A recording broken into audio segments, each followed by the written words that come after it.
G'day, Jafffa Adventures, Terry King here. Welcome to the channel. Well, I'm sitting in the cab of the cruiser at the moment, and I've got a decibel meter on board, and we're going to test or record the volume of the exhaust system. Now, why in the heck would we want to do that? Stick around.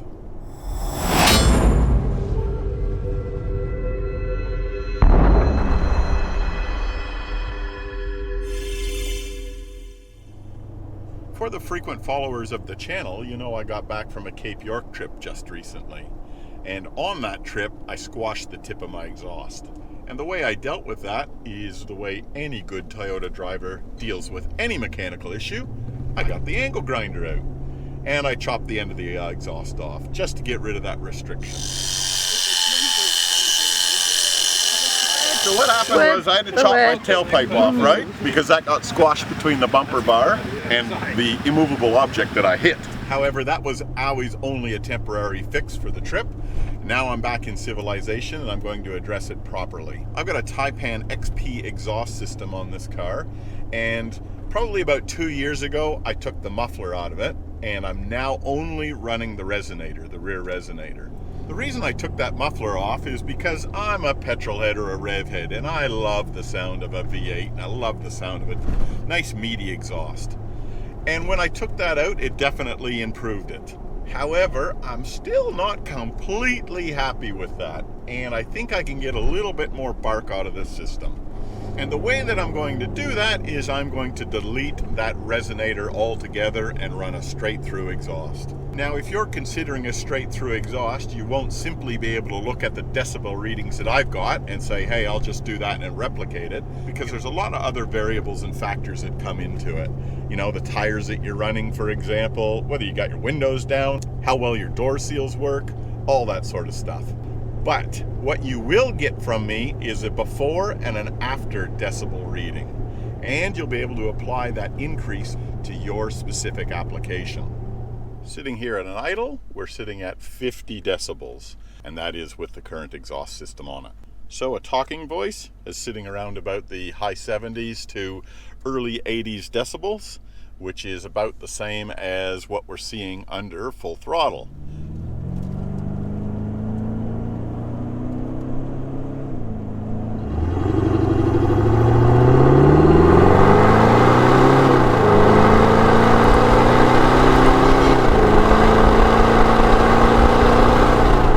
Sitting up around those high 70s in terms of decibels.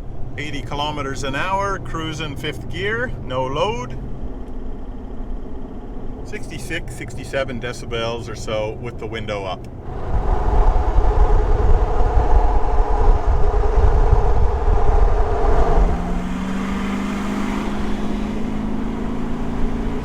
That was wide open throttle with the two windows down on the passenger side, and our decibel reading increased into the low 80s. If I'm just sitting at a cruising speed, I'll shut up and have a look at it.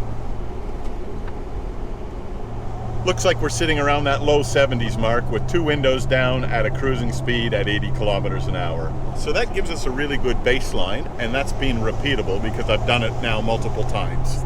So let's get this car home. I'll throw it up on the hoist. We'll chop that resonator out of there, replace it with a straight through pipe, and we'll go back out on the road and I'll repeat these exact same tests again. So here's what I got. That's the resonator, and that's where I've chopped it off before it was coming out here, and it sort of sat just proud of the bumper here, enough so that when I hit a rock, it squashed that tailpipe between the rock and the bumper. So chopping it off has fixed that situation now, but like I said, I'm looking for something a little bit more aggressive in terms of a note. The rest of the exhaust system is excellent. So I've got a 2.5 inch dump on both sides. They run together into this Y pipe.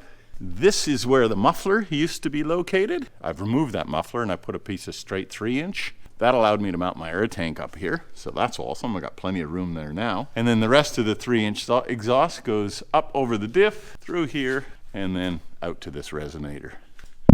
So what I'll do is I'll undo that clamp, those 3 bolts, take this whole resonator unit off, and I think to make life easy, I'll probably get the drop saw and chop that off there, and then replace that with a straight pipe And I'm not sure the direction that I'll route it yet. I'll decide that a little bit later once I actually get that resonator out of there. Give myself a fighting chance of getting those rubbers off. I'll reuse that flange gasket.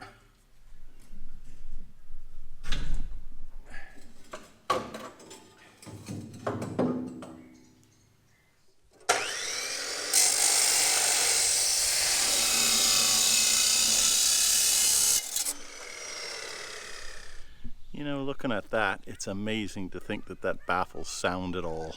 Because in essence, it is straight through. Yeah, we'll fit our chopped off pipe back up. Now our pipe is temporarily mounted up there. All I gotta do is fill in this gap. And there is my gap filling materials. Now I think that will go straight through like that. And then I'll chop it off here. So first of all, I'll weld that pipe up fully.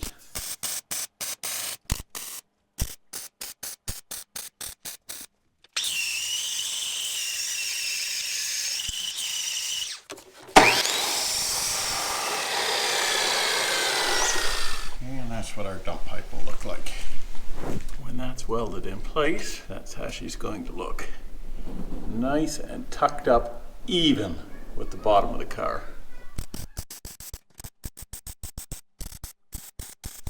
I painted it with some cold gal paint. Just waiting for that to flash off and we'll put it back in the car. The only thing I didn't take a video of was welding that hanger there in place. There's our finished product. That's pretty much even with the bumper and it's tucked up quite nicely. It's turned downwards so it's not going to soot up the back of the car. It's got good clearance between the chassis and the pipes so it's not going to clang and hit. That hanger up top is nice and tight. That hanger there is nice and tight. And of course we've got our flange bolts all bolted up. That's what she looks like from the side of the car. You can just barely see it poking out.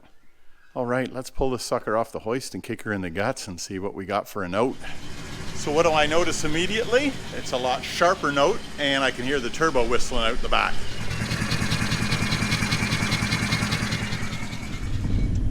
All right, full noise.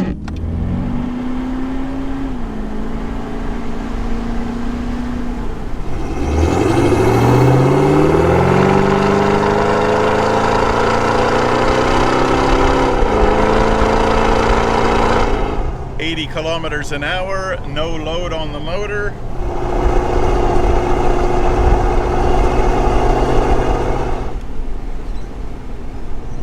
(73, 74 decibels with the window open.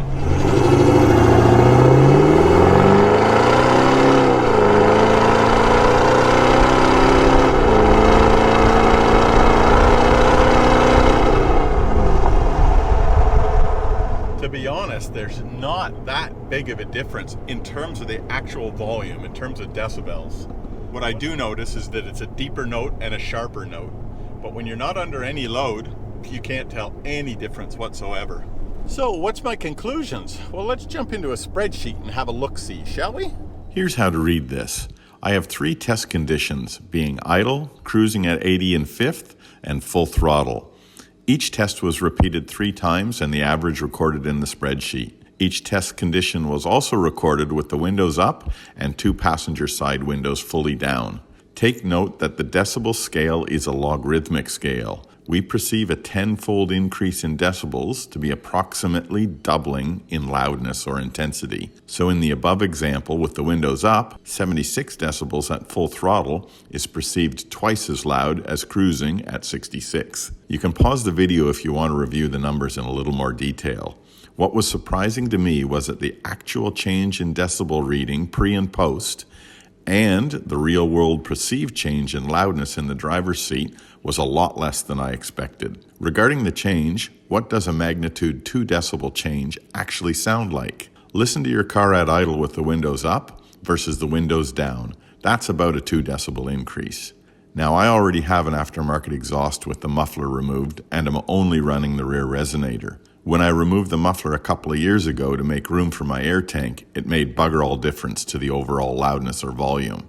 If you're going from a factory exhaust to a straight-through exhaust, your actual change in decibels and perception of the change in loudness will be much larger than what you see here because your starting point is so much more quiet. Having said this, your ending point with the straight through will likely be pretty close to the results I have here. Within a decibel or two would be my estimate. Let's jump back in the car.